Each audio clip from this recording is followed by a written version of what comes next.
Hey guys, today I'm going to tell you how to add a Google Gmail account to the Mail app on Android. If you're using any Android phone and you want to add your Google Gmail accounts, let's see how can I do this.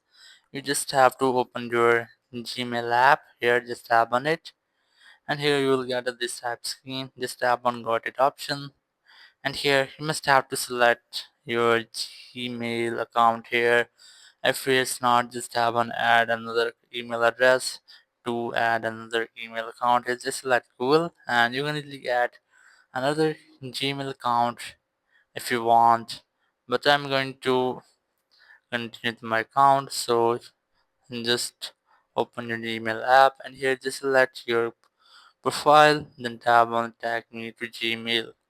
So in this way, you can easily add a Google Gmail account to the Mail app on Android. Thank you very much for watching the video. Until next video, bye bye.